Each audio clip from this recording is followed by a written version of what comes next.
साधपुर राज्य के राजा साध सिंह बहुत ही दयालु और प्रजा के चहेते राजा थे।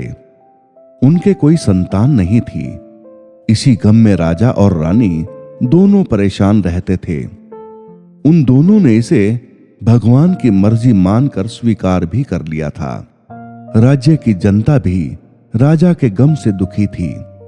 राजा तो शिकार करके या जनता की सेवा करके अपना समय गुजार लेते थे और इससे उनका मन लगा रहता था। लेकिन रानी तो पूरा दिन खाली रहने के कारण, सिर्फ अपनी संतान ना होने के कारण दुखी रहती थी। राजा को शिकार का बहुत शौक था। एक दिन वो शिकार करने जंगल की तरफ चल दिए। उसके सिपाही भी उसके साथ थे। जंगल में राजा साध सिंह के सिपाही पीछे छूट गए और वो राजा आगे निकल गया। वो आगे पहुंचा, तभी उसने किसी बच्चे की रोने की आवाज सुनी। वो आवाज के पास पहुंचा तो देखा कि दो डाकू एक छोटे बच्चे को तलवार से काटने वाले थे। राजा साध सिंह ने उन्हें ललकारा और अपनी वीरता से उन्हें मार दिया। राजा ने बच्चे को देखा तो वो एक सुंदर कन्या थी। राजा ने उसे गोद में उठाया। उसको लेकर वो अपने राज्य की तरफ वापस चलने लगा। अब उसके सैनिक भी उसके साथ थे। महल में पहुंचकर राजा ने कन्या को अपनी रानी को दे दिया और उन्हें सारी बात बताई। रानी ने उसे भगवान का उपहार बताया, जिससे उनकी खाली झोली भर गई थी। रानी ने कन्या का नाम भाग्यवती रखा। समय बीतता गया। राजा साध सिंह ने भाग्यवती को राजकुमारों की तरह रखा। उसे कभी भी यह एहसास नहीं होने दिया कि वो एक लड़की है। समय के साथ भाग्यवती शिक्षा में ही नहीं बल्कि अस्त्र शस्त्र चलाने में भी निपुण हो गई थी। अब भाग्यवती जवान हो गई थी और राजा साध सिंह के साथ राजपाट चलाने में उनकी पूरी मदद करती थी। वो भी राजा साध सिंह की तरह राज्य की प्रजा की चहेती थी। वो प्रजा के हर दुख को अपना दुख और उनकी खुशी को अपनी खुशी समझती थी। राज्य में चारों तरफ खुशहाली थी, लेकिन ये खुशहाली ज्यादा दिन नहीं चली। कुछ समय से साधपुर राज्य में एक डाकू का आतंक छा गया। वो डाकू बहुत चालाक था। हमेशा वो लूट और कत्ल को अंजाम देता और गायब हो जाता था। आज तक उसकी शक्ल किसी ने नहीं देखी थी। वो भेष बदलने में माहिर था। इसी कारण वो किस भेष में आएगा किसी को पता नहीं चलता था। राज्य की सेना और यहां तक कि सेनापति और राजा भी उसको पकड़ नहीं पाए।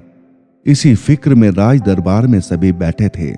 उसी समय भाग्यवती बोली, पिता महाराज, यदि आप आज्ञा दें तो मैं इस डाकू को पकड़ने की कोशिश करूं। राजा साध सिंह बोले, भाग्यवती, सारी सेना और सेनापति सहित हम भी कोशिश करके हार गए। यदि तुम भी कोशिश करना चाहती हो तो जैसी तुम्हारी इच्छा, लेकिन सावधान रहना, वो बहुत खूंखार है। भाग्यवती ने उन्हें धन्यवाद कहा और उनकी आज्ञा लेकर वो दरबार से बाहर निकल गई। उस रात भाग्यवती ने एक मर्द का भेष बनाया और राज्य में घूमने लगी। वो हर जगह घूम रही थी।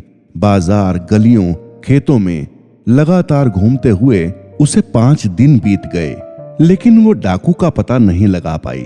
किंतु वो डाकू लूट और कत्ल को अभी भी अंजाम दे रहा था। भाग्यवती ने उस डाकू के बारे में और जानकारी जुटाई और उन घरों के लोगों से मिली जहां पर इस डाकू ने कत्ल और लूटपाट की थी। उसको इस डाकू के बारे में पता चला कि वो जवान लड़कियों का कत्ल नहीं करता था और जाने से पहले उस घर की लड़की का कंधा जरूर देखता था।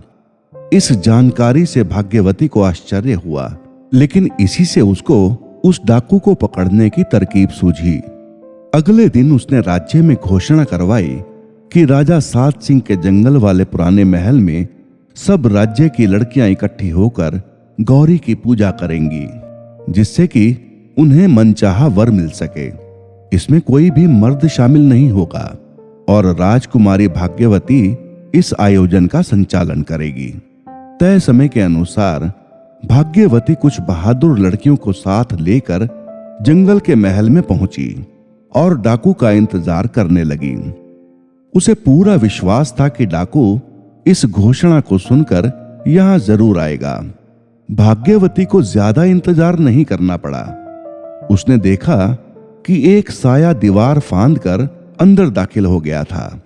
राजकुमारी भाग्यवती सतर्क थी। उसने तलवार के बल पर उसे अपने काबू में कर लिया।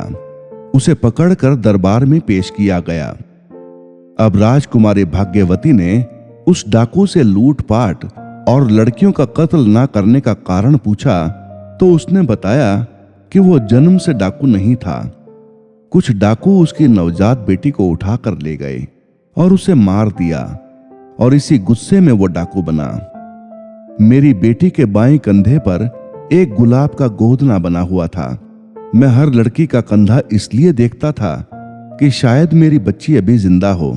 अब चौंकने की बारी राजा सात सिंह की थी। उसने पूछा, क्या तुम्हारी बेटी 18 साल पहले मारी गई थी? उस डाकू ने आश्चर्य से हां में जवाब दिया। राजा सात सिंह बोला, तुम्हारी बेटी अभी जिंदा है और जिसने तुम्हें पकड़ा है वो राजकुमारी भाग्यवती ही तुम्हारी बेटी है। राजा ने उसे सारी बात बताई कि किस तरह उसने उस छोटी लड़की को बचाया था। अब उस डाकू के चेहरे पर मिश्रित भाव थे। उधर राजकुमारी भाग्यवती आश्चर्यचकित थी कि पिता महाराज ने आज तक इस बात का एहसास नहीं होने दिया था कि वो उनकी बेटी नहीं है। भाग्यवती भागकर राजा के गले लग गई। राजा सात सिंह उस डाकू से बोला, हम भाग्यवती को तो तुम्हें नहीं देंगे और आज से तुम ये गलत काम छोड़ दो और अपने किए का पश्चाताप करो। उस डाकू ने कहा, जब मेरी बेटी जिंदा है तो मैं ये काम छोड़ता हूं और यही सोचकर खुश हूं कि वो अब राजकुमारी है। वो डाकू अब सन्यासी बन गया था और राजा सात सिंह ने उसे अपने महल के मंदिर की देखभाल का जिम्मा दे दिया था। अपनी प्रजा और सारे दरबारियों ने भाग्यवती के साहस और बुद्धि की प्रशंसा की। दोस्तों, आपको ये कहानी कैसी लगी? कृपया कमेंट करके अवश्य बताएं।